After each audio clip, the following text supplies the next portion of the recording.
Hey y'all, it's Big back and we just got 1168 and let's talk about it. I don't know why I forget the cover stories or the cover art sometimes, but this week we got Hot Chin getting some winter gloves for all of his hands, and I mean it's always nice to see Hot Chin. People are warming up to the Giants so much so that they even wanting to overcome their fears and wanting to meet one in person. A lot of popular items are getting sold from Elbath to the many regions, and we even see some particular wood that may have been the wood that Frankie used to build the Sunny. Harold's making a big speech and he wishes to make sightseeing ships for people to come visit all around the country, as well as allied regions, and the people are all that they're all for it. They're accepting the change to Elbath, wanting to not be this war hungry country, and that they even dismissing their royal pride. Harold then meets with Saul, and they reminisce about the decision of building the school and trying to sharpen minds, not blades, as they watch some little Elbath kids play around. Harold no longer believes power is what makes the country strong, something that Ida taught him over the years, as we unfortunately cut to her grave site. We are able to go back and see Ida's final moments with Harold, just them reminiscing about the past, thankful for the vision that they had for Elbath, and just the growth of Harold as a man. He went from being this warmongering giant catastrophe to this kind, gentle giant, something that Ida always saw in Harold. Though she's happy about the change in Elbath, she still appreciates the warrior spirit, but Harold tries to remind her that same spirit is what kept them from getting married, but she doesn't see it that way, and she's always viewed Loki's as her own, and that doesn't, and being married to Harold or not doesn't change how they feel about each other. They both wish to travel again all around the world once all the regions are connected and even bigger than before. And of course, Ida's very much looking forward to it, but unfortunately, we see her pass away. It's a very quiet death, but yet very, very powerful. And we see how Druden and others rush in to see Ida at the end.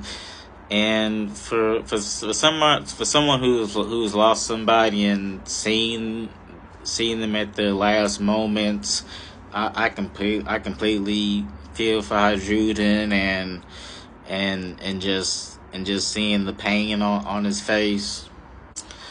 And we also see Loki locked up, and he can't even go see his mother one last time before she passed, and I'm assuming he got locked up as soon as he went haywire after the dude told him about the poisoning. So I'm not sure. I'm not sure if he got one final conversation in with Ida or not. But Ida's memory still lives on all throughout the present day, as they haven't regressed as a country. They're still trying to fulfill that dream that Harold had, even after his passing. Shanks has hit the deuces on the world government after failing to accomplish his last mission. I'm sure he's got all the intel that he wanted and needed from that side of his family, and even info on the Nika fruit, and and he ended up leaving right before he was about to be appointed as a god knight. Of course, the next in line is Harald, and of course he jumped straight to the opportunity without thinking of the consequences whatsoever. Even after so many years of just trying to get Elbath in good graces with everybody else. As he's being congratulated and welcomed as a god knight, he reveals that once Elbath is recognized as a affiliated country, he's gonna step down as king for somebody much younger and more, and just somebody different that'll be better for the role. And I mean, the Gorsa have a reaction, but they completely just brush it to the side and like, yeah, but that's not your decision to make. That's up to Emu, and that's when Harald meets Emu for the first time. Harald is completely stunned that somebody's even sitting on the Iron Throne, and then he's given his Death's Covenant inking as he's given the power as well, and then the power of immortality. The Gorsa even shiver with the power going through Harald as they reminisce about maybe when they first got the power, and they welcome him as just this forged weapon for them to do their bidding, and we see Harald excited about going on his last mission before Elbath is recognized as an affiliated country. But not too long after that, he gets a call from Emu in his castle saying we don't need 10, 20, 30. We need all of y'all to form an army so he can be side by side with the Marines. Harold is, of course, completely against this. He just wanted to bear the burden, not the whole nation. But Emu reminds him that he agreed to be a slave to them and do their bidding. So this shouldn't be no different. And Emu even tells him that the burden that he wishes to bear is too big for him, and that the whole nation needs to atone for what they've done. But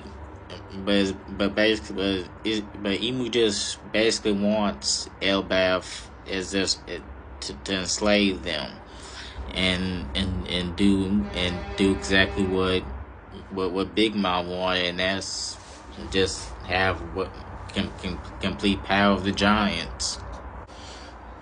Emu even tells Harold that the deep the Deep Covenant has its perks, but it comes at a cost, and that's being completely subservient and obedient to Emu.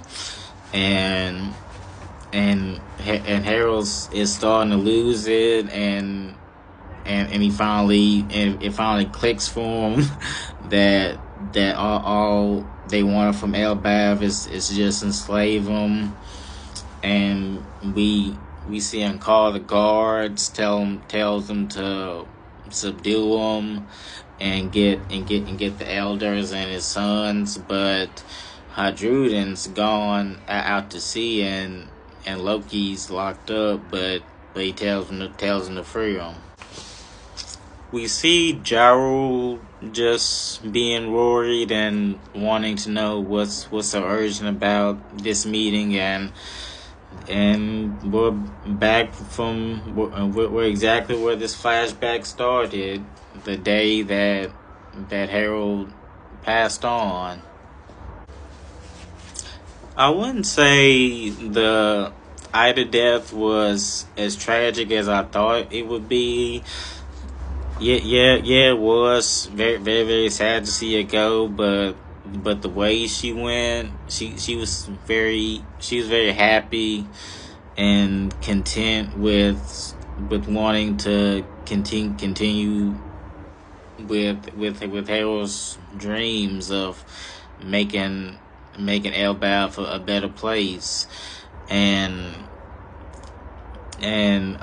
of course that's gonna happen, especially when we get back to the present day and we handle business. But until then, we still have to witness Harold's demise and see how exactly that played out.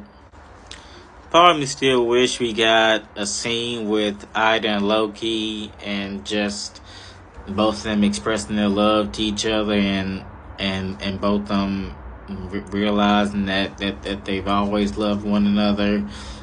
But I mean, it's unfortunate we didn't get it, but I'm happy with the Loki proclamation and that being very moving. Unfortunately, we're on break next week, but I feel like it's a much needed break, especially with what's about to go down in the next chapter. We're probably gonna see the demise of Harald and his final thoughts, maybe, and just see how Loki deals with this problem, and we still gotta remember that Shanks is still somewhere on the island during this time, so we might see him,